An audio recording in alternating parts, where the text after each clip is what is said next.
Well, good morning. Hey, Dana, how you doing? Good to see you this morning.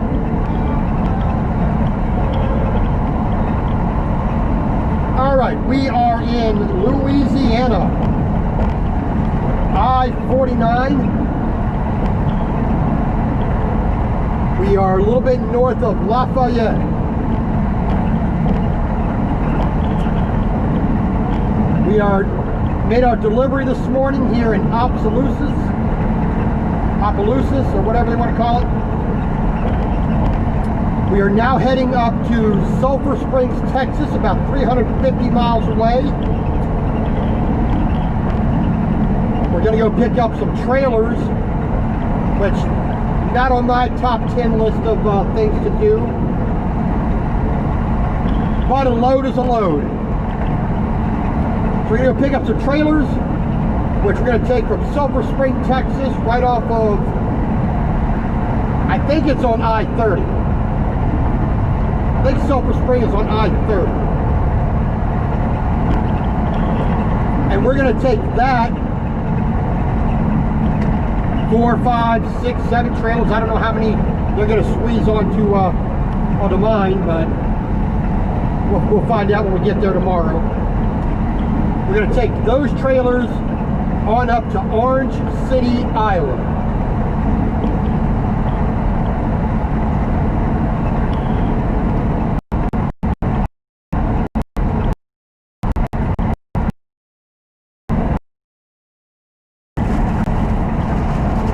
So today, besides, first thing in the morning, 7:30 this morning, getting all sweaty and dirty, humidity and the heat are already enough to make you feel all yicky, oogie.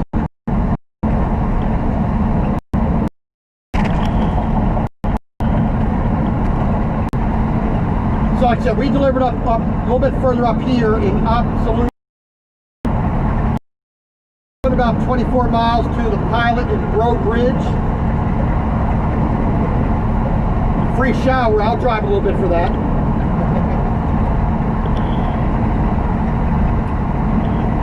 Then we already had another load assigned to us.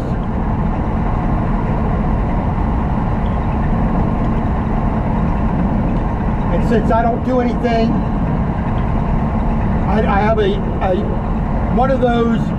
You must be there at 8:30 sharp, or we're not loading you type attitude places.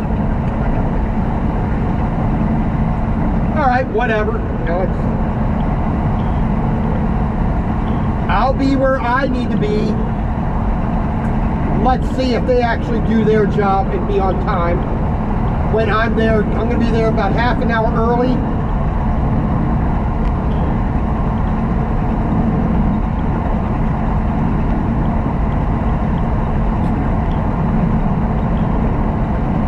There you go, the Lincoln Memorial.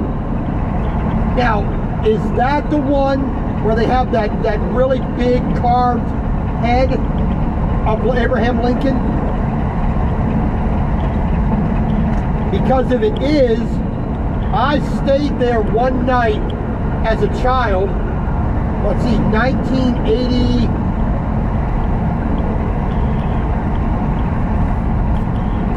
I think in 1980 or 1981.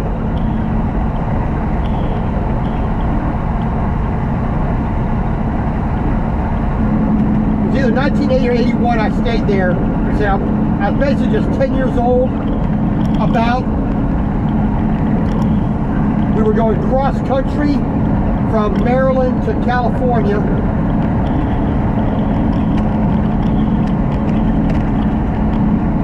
I remember staying there at where they had that big head of President Lincoln,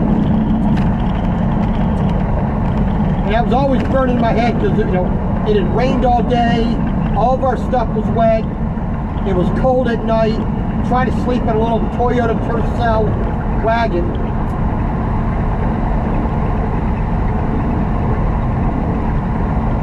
It's just one of those things that gets in your head, you never forget.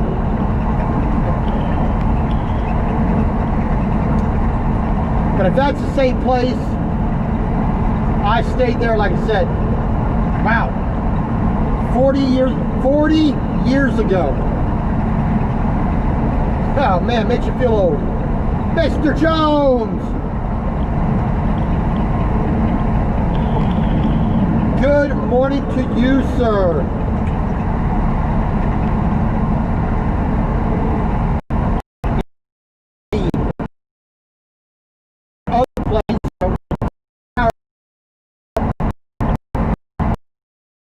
That does not, you know, I've had those weights. They are never fun. I mean, even though with the job I currently have, you know, I'm on salary, so wait time really doesn't affect me. So, you know, I still don't like it, but it doesn't impact, you know, my pay. So I'm never, it's not as big of a deal. But I still have that let's get going attitude, you know. Sitting around here doing nothing doesn't help me.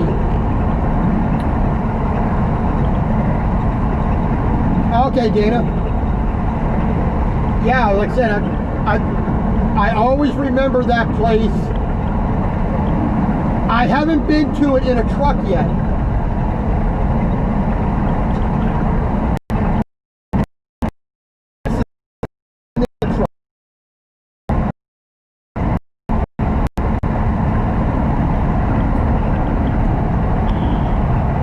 Maybe one day. Who knows? You know, we all know the trucking, the way trucking is, you know.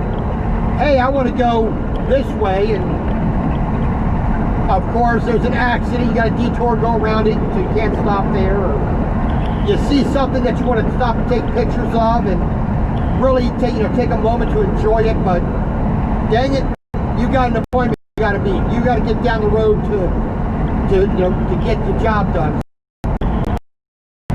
It's not always a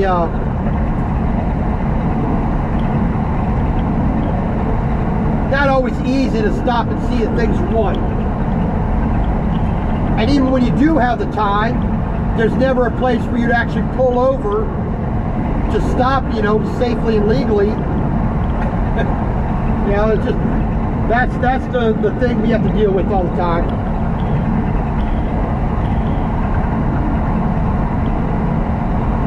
But like I said, we're gonna go up here to Sulphur Spring, Texas. Pick up some trailers tomorrow morning at 8:30. Basically 22 and a half hours from now. We got about 330 miles left to go. We're on I-49. We're going to take this up through Shreveport. I believe Sulphur Spring is off of I-30. There's a pilot up there on the southwest side of Sulphur Spring. The trailers we need to pick up are northeast.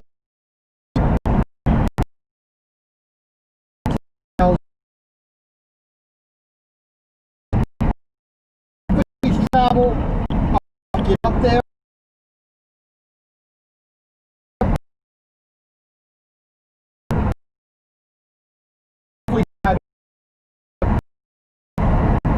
For the night. And then tomorrow,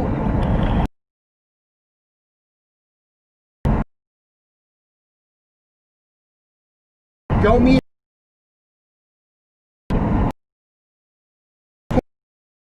of death.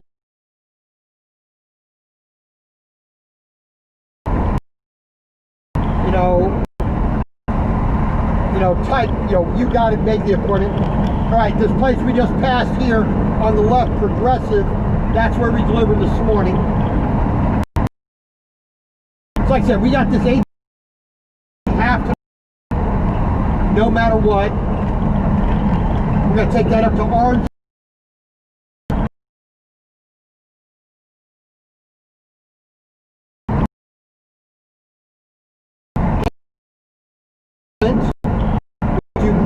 some load after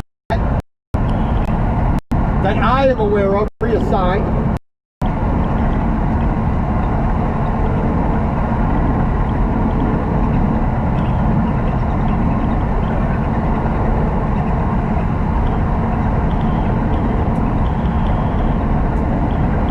But there you go. Now, trailers are not one of my favorite things to haul in the slightest.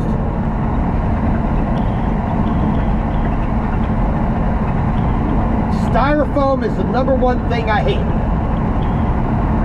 More than any other load, styrofoam is the worst thing to haul in my book because it's a pain in the backside. It's easily damaged. You gotta tarp it. You gotta strap it in a bit. You can't tighten down too much.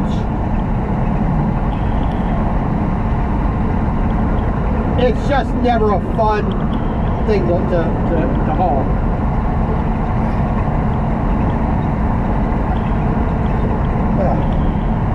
And the second load I hate more than anything else are trailers. They're just a pain in the butt. Not because they're hard to do, they're just a pain in the backside. Now you got to weave straps in and out of the rails. You know, how am I going to put the rails that you can hook onto with chain or binders never really are in the best of positions, and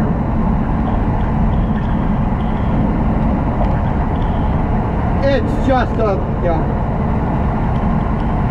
just not a favorite load of mine. I mean, I'd rather do slinkies. I'd rather do coils, suicide coils. I'd rather do paper rolls.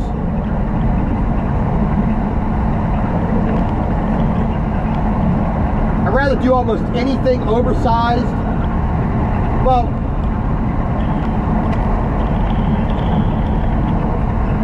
I gotta just, some things, single unit vehicles, oversized, I have no problem with. But things that have multiple pieces, that have no square edges, or they don't lay flat on the deck, those loads are a pain in the butt because you never can really secure them as well as you would like. And anything in a cardboard box, I absolutely hate. Now, throwing the strap on a cardboard box,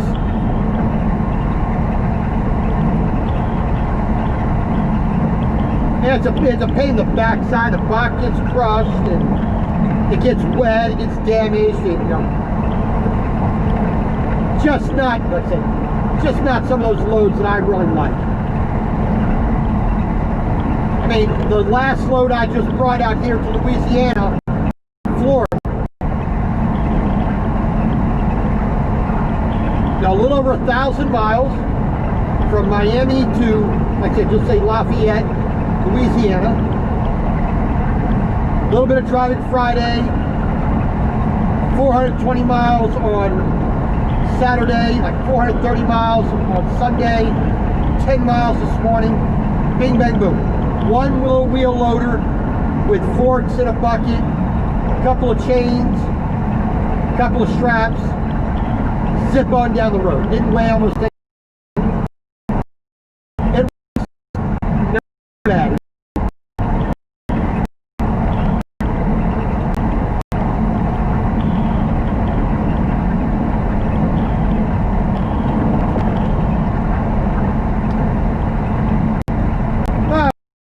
Like I said, we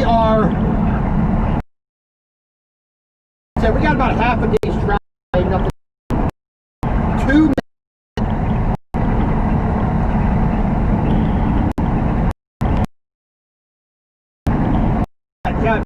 I put up a question yesterday in the truck cooking.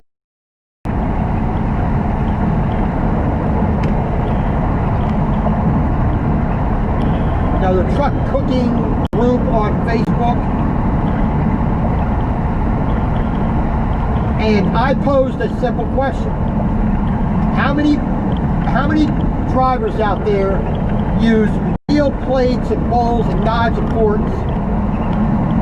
And who is using paper plates and plastic cutlery?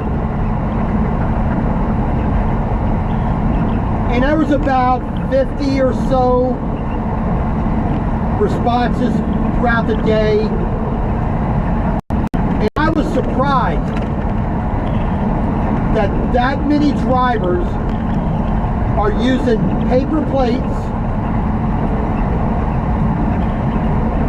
plastic cutlery, and that was the majority of the people who responded. Now there was a group that uses paper plates, whatnot, and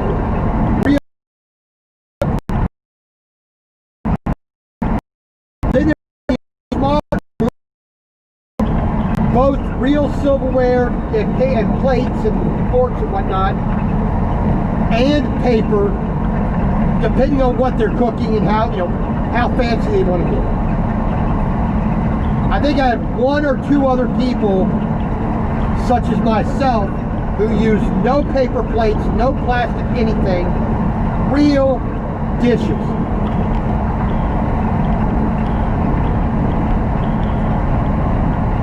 And I thought,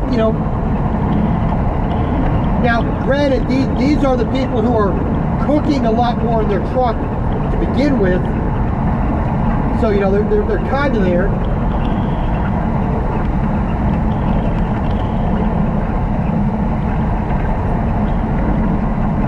But it was surprising to me that many truck drivers are using paper plates, because they didn't. The biggest answer was, I don't want to take the time washing dishes. I can understand that, but there was only one person who responded that they do as I do. They use disinfectant wipes to clean to wash their dishes with.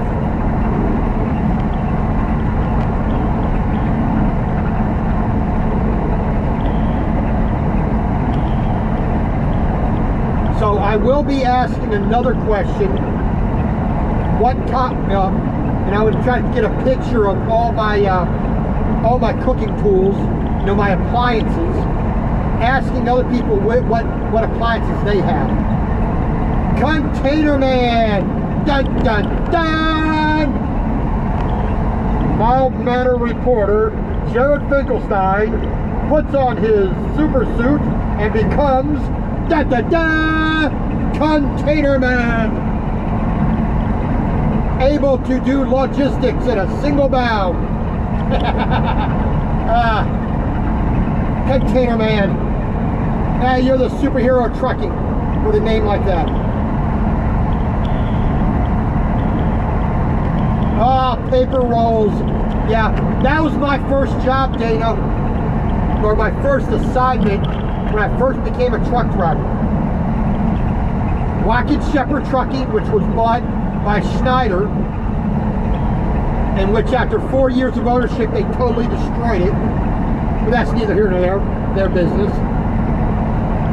53-foot van trailer, 2016 Volvo 670, I believe it was,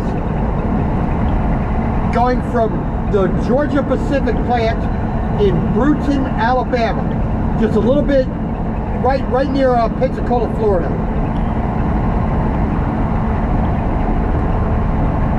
Taking paper rolls from Georgia Pacific, 280 miles up to Atlanta, Georgia, dropping it off.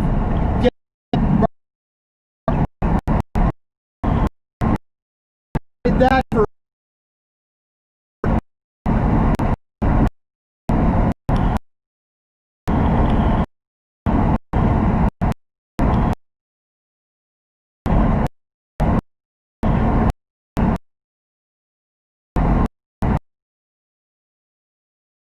morning.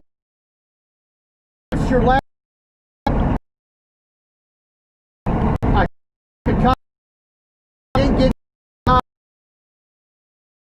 attitude Yeah, 'cause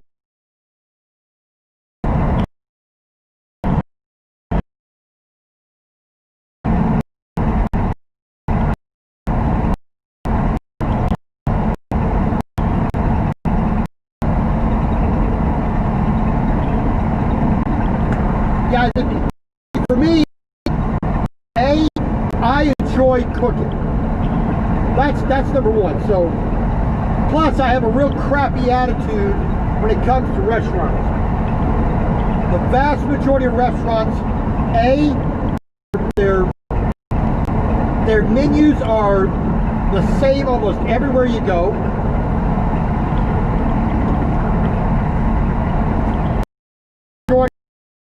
Mediocre food.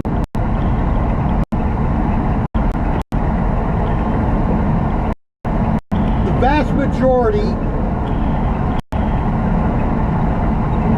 don't put any flavor in their food.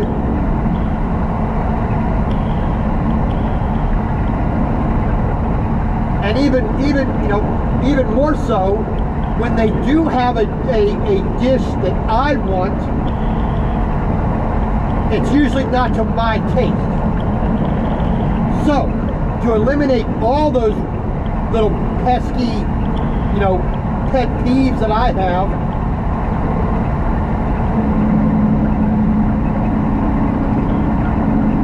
it's easier for me just to cook in the truck.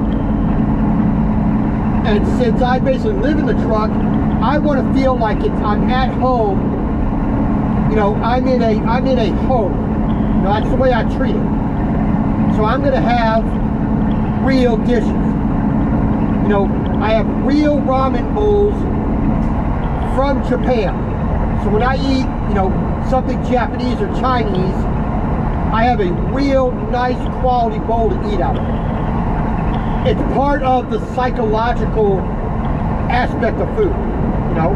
It's not just what it looks like, what it tastes like, what it feels like, what the nutrients are. It's also that overall feeling. I feel better about eating when I have it presented to me in a better way.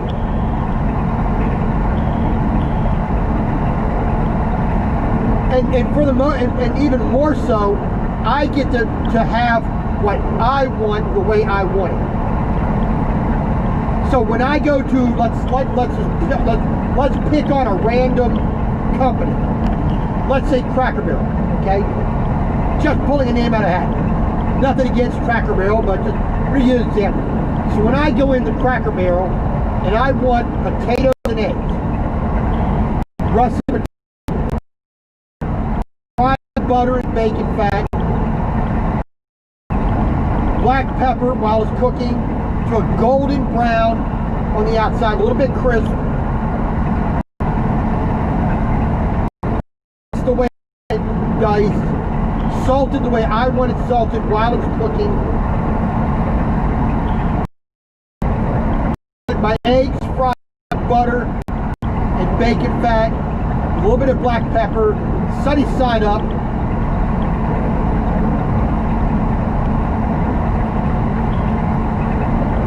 And I want it hot, I want it, consistent.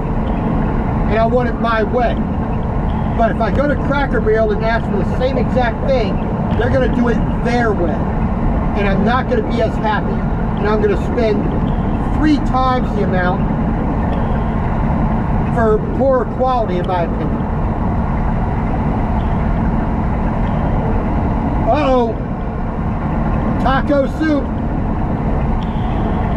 I was thinking of making taco salad the other day, but I went shopping yesterday. They're in,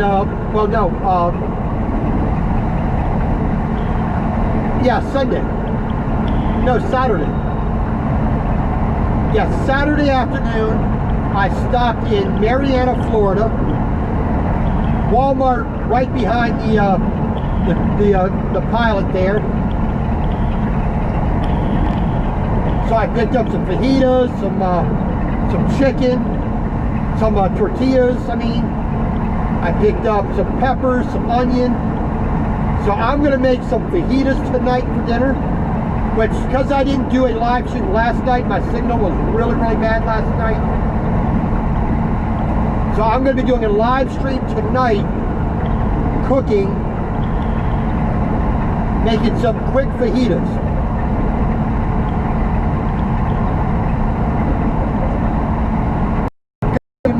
Mention the taco because I'm ready to rock and roll, baby.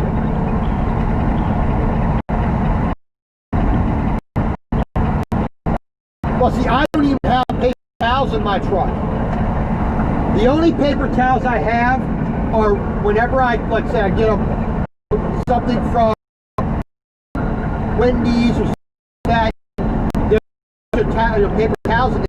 I use those, but only basically outside, you know, when I'm looking at my engine oil or, you know, wiping off you know, something outside with grease and oil.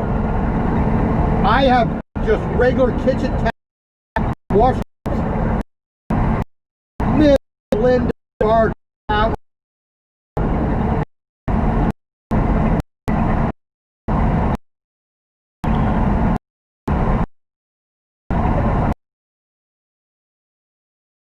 That's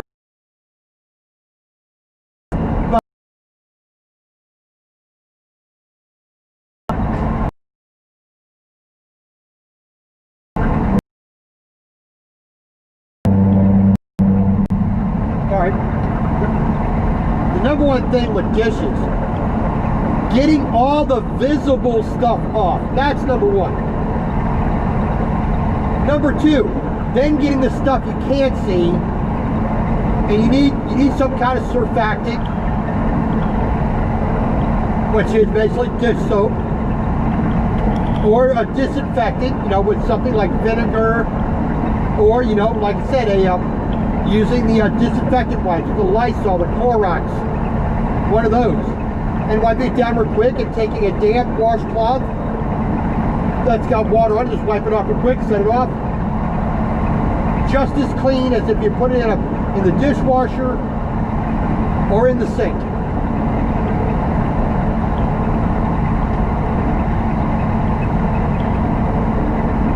Yeah. And I guess I look at it from the perspective of, for thousands of years, human beings have managed to survive 90-something+% from not perfectly sterilized dishes. Without refrigeration, we managed to survive as a species and prosper and grow. Now there's over 7 billion of us.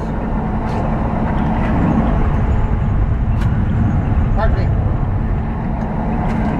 So, you know, in this age where we can sterilize things, you know, just getting it pretty dang clean is good enough. I mean, all the bacteria that's in the air, crawling all over the surfaces, from your hands when you're touching the plate, we don't need to be that clean, quote unquote. Ooh, look at this. Boar's Head, Madrasala, curry chicken. Discover the exotic taste of India. Madrasala. So they're taking Marsala and Madras, putting those together. Curry chicken breast, no meat.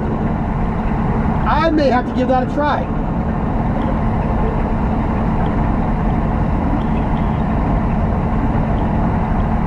Well, that's the thing, you know, I'm a solo driver. I got a single bunk. I wish I had a double bunk, but single bunk. I have to build shelves and, you know, whatnot in order to get the space I need. You know, but I'm unusual for a lot of drivers because I do a lot of cooking. You know, hot plate, pots, pans, a instant pot, pressure pot, you know, cooker. You know, I have a panini grill. I have a stick blender. I have a microwave that has convection oven and air fryer dehydrator built into it. I have a pasta maker, which I don't know if any other truck driver that has a pasta maker on their truck and uses it. Now, if I had an actual decent sized refrigerator and freezer that I could put an ice cream maker on the truck, I would. I would put an ice cream maker on this truck without hesitation. But I love to cook. I will sacrifice the space to do so. You know, we as truck drivers, we deal with a lot of personal inconveniences that the vast majority of people never deal with. I mean, I watch a lot of channels that deal with RVs, living in a van, a lot of channels that are sailing channels.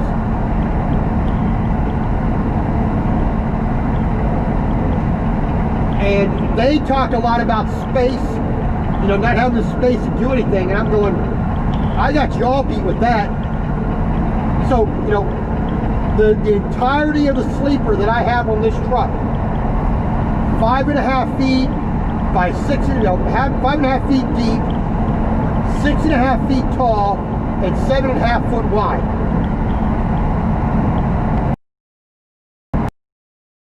Then you put in cabinetry, the bed, you put in some ducting for heating and air conditioning, and you know, I have almost no space to do anything with. Then you put in your clothes, you put in the kitchen, you know, and you put in the camera, anything else that I have. There is almost no room to do anything.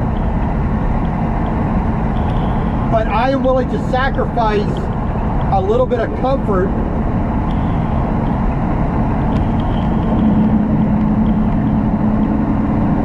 in order to get more comfort by being able to cook the way I want to cook.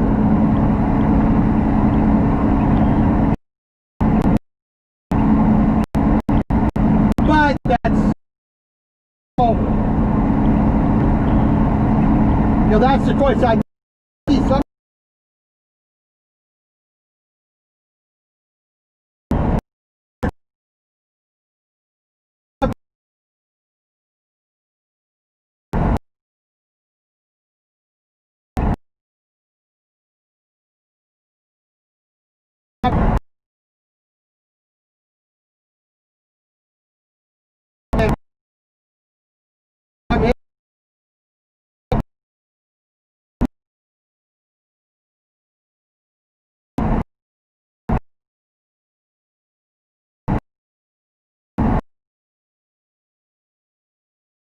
yeah, well,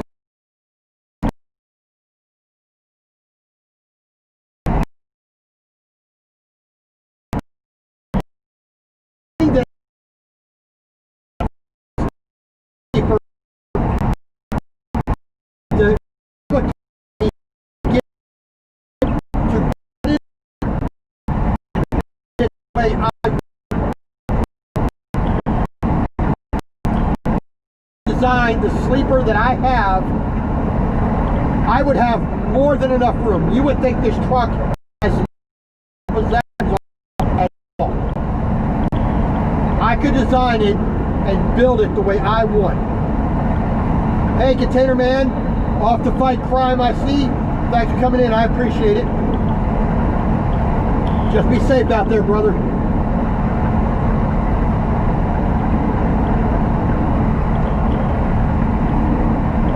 And that's, you know, being able to build the interior of the sleeper or design a sleeper from the outside in the way I want it is the only reason I would ever want to own my own truck. The only reason. I don't want to own my own truck to try to make more money the amount of work that's required at this stage of my career, it's not worth it.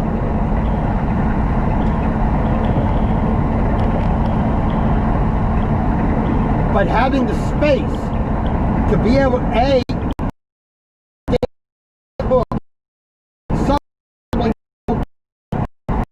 I would love that. I would absolutely love that.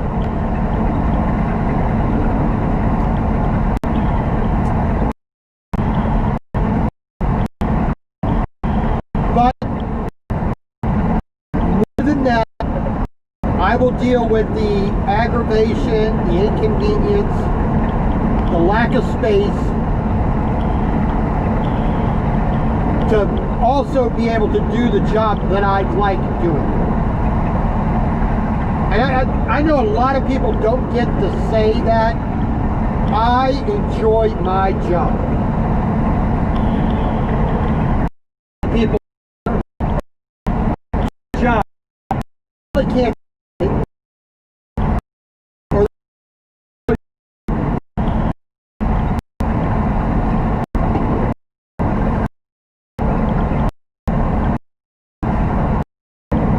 But like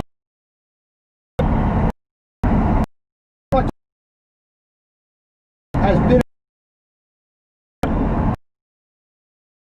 to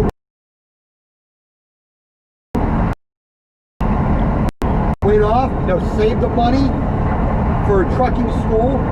I did not go through a company like Schneider or Prime or anything else to get my CDL. I got my CDL at a trucking school, wholly independent, outside of any company. One, it was cheaper. Two, it was easier.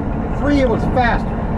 Four, I was not beholden to any company to work anywhere for a set period of time to pay back an overinflated tuition.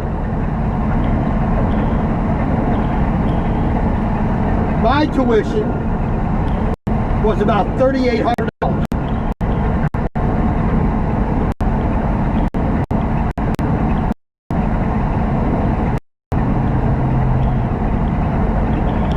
And because I paid cash up front, I got a $500 discount.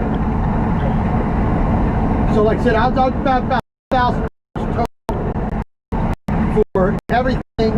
Forget my 160 in 4 weeks, driving forward, driving back, offset, parallel, straight line back in, and dock, driving down the road, shifting gears, pre-trip inspection, all that jazz. Now, I had a little bit, had some knowledge, truck driving bigger vehicles, up with all that experience.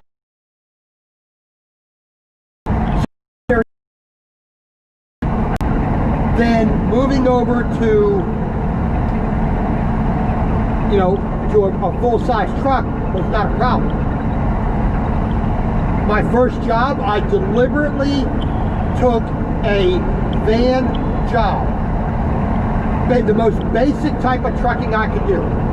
So I can get used to it. So I can hone the most basic skills necessary for trucking. Backing into a parking spot, paperwork, daily driving,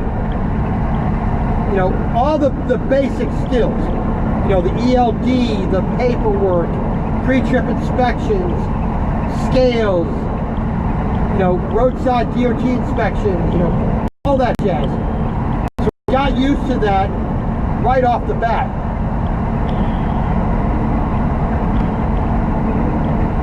TJ, I am on I-49, Louisiana. I'm currently at mile marker 52 near Bunkie.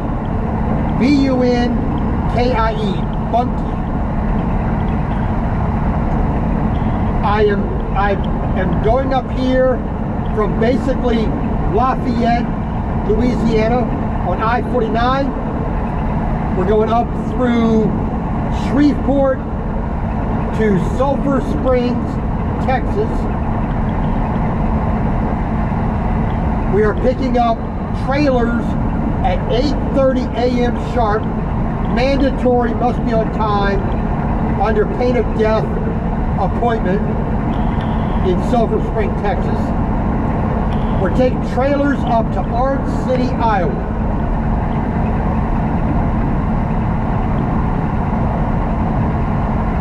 Like I said, so I did my 1 year of basic van driving, OTR, local delivery, whatnot. Did a couple of broker loads. I did one load that required a lumper fee. I did one load with a reefer. Didn't really enjoy either of those, but I'm glad I had the experience of it.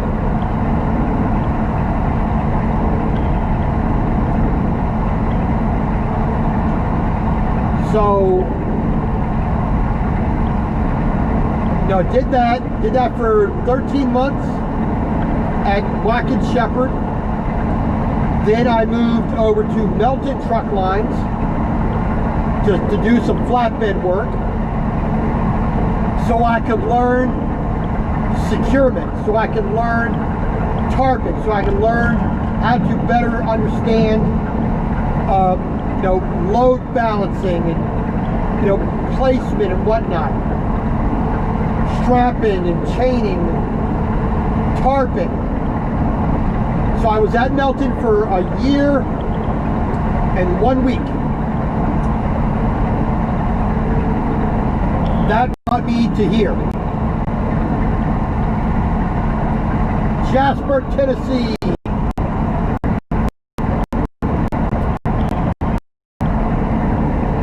I've been to Jasper a good number of times. Not a bad place.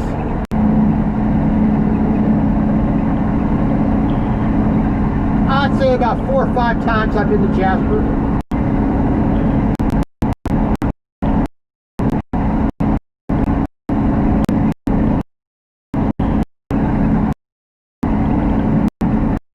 Like I said, I did, my basic truck driving. I did my regular, flatbed work. I never did a heavy haul or an oversized load at Melton. I wish I had, but I never had that opportunity. Never had the opportunity. But I was able to get into Valley Transportation, last August. Well, actually, end of in July is when I decided to make that leap.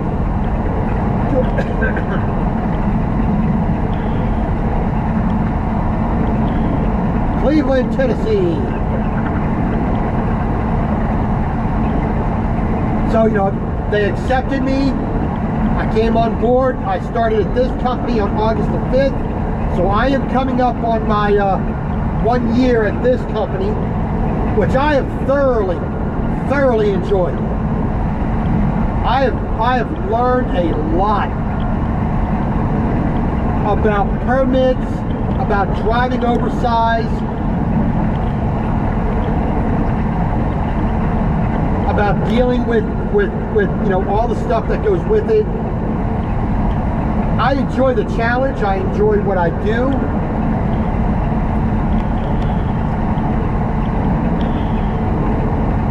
Like I said, there's only a few real complaints that I could ever have right now.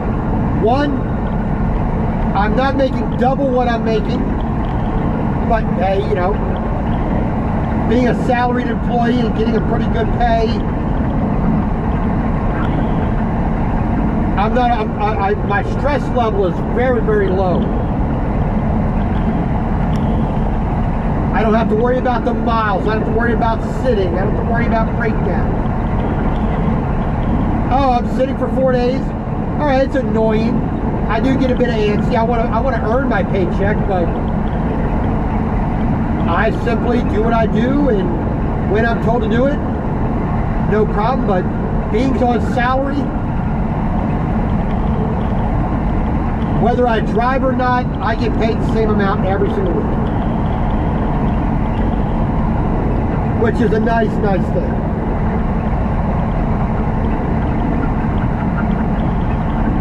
The only other thing that's an issue is the size of the sleeper. I wish it was larger.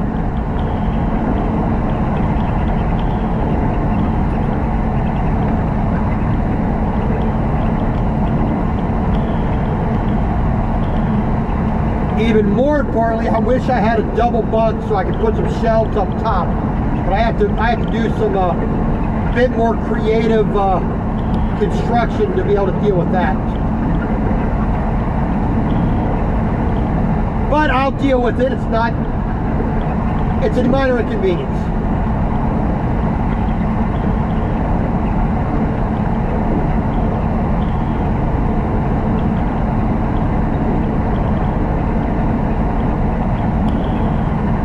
No idea what they're growing in the fields here.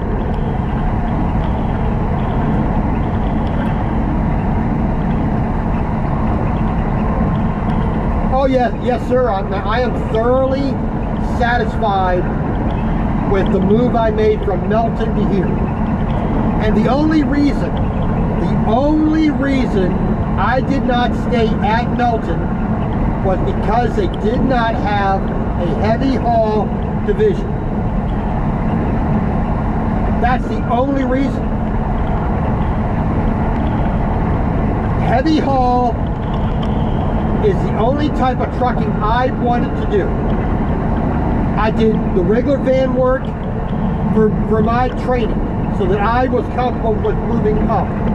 I went to Melton because I wanted to make sure that I had a basic understanding of security. And then coming here, I've been thoroughly happy with the company, my fellow employees, the office, my managers, my permit team, the shop. I mean, whenever I have a question, it's answered. Whenever I have something that needs to be attended to, they do their best to help me get to do that.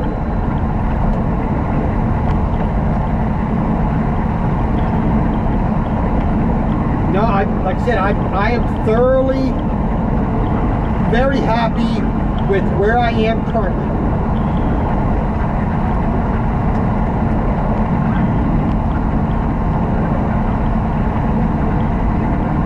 You know, there are times where I sit more than I want to. So 2 weeks ago, a little more than 2 weeks ago, almost 3 weeks ago, I was up in Seattle, near Seattle, out at the TA in Seattle East near Snoqualmie. I sat there for 4.5 days waiting for a load.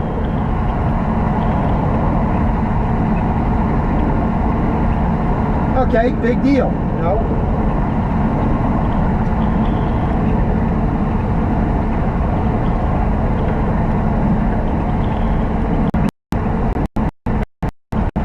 But like I said, I don't have to worry about how many miles I drive or don't drive. Whether I have a load or whether I'm waiting for a load, it doesn't matter. Because I'm a salaried employee, I get the same whether I drive 4,000 miles in a week or I drive 500 miles in a week. It doesn't matter.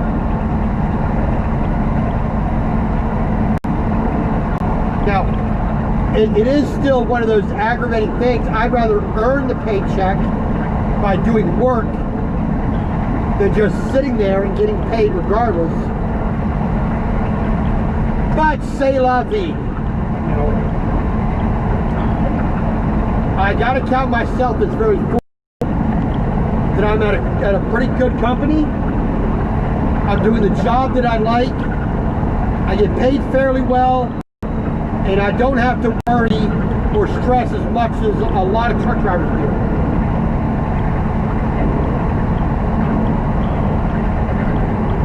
Now, the biggest thing that I'm having a problem with is I'm not being moved off of 5-axle, you know, step deck group.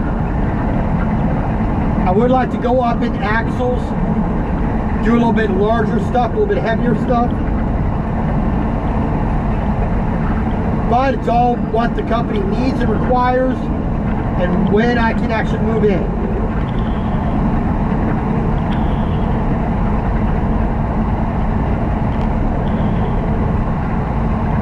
But whatever, you know,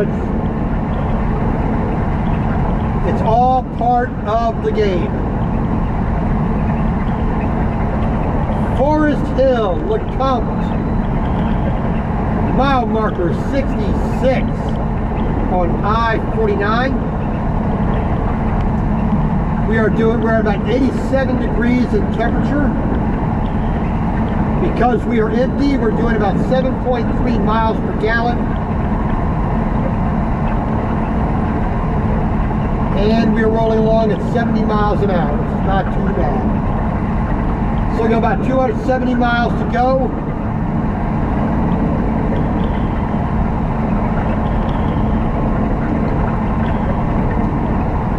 Like I said, we got a pilot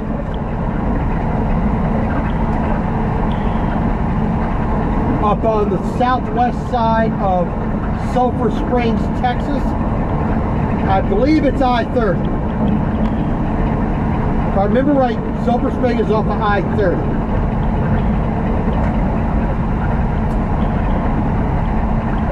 Where I'm picking up the trailers is on the northeast side of Sulphur Springs.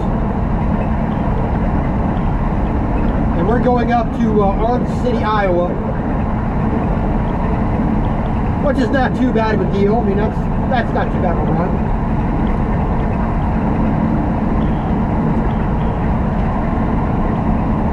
I would like to get up back into Maine. You know, I would like to go back up that way.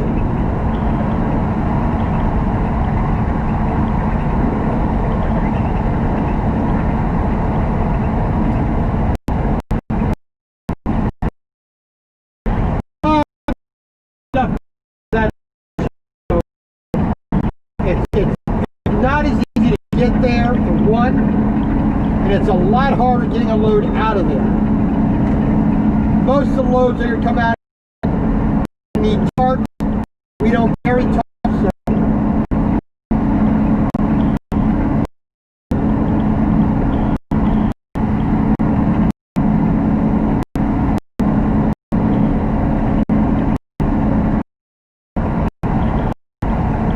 I did make comment to my manager and other people, you know, why are we carrying tarps?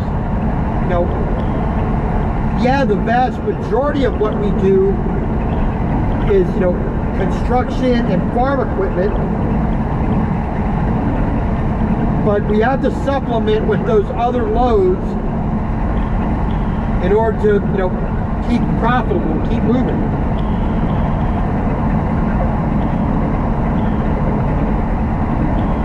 But that's my opinion. The company operates the way, you know, the owner says to operate. So there you go. You know, if they don't mind having me sit around for a week at times, or they don't mind deadheading me 360 miles like I am today, or 600 miles like I have before, or more. Now that's not my decision, and I just a good little boy, do what I'm told to do.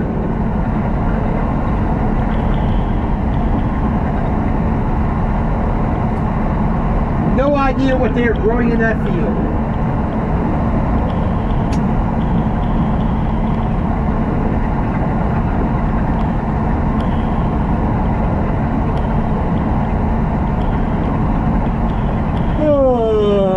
Loaded, loaded. Okay, what time is it now? It is 10:40 a.m. We still have roughly 4 hours of drive time ahead of us. About 270 miles. And I got a phone call, so I'm going to let everybody go.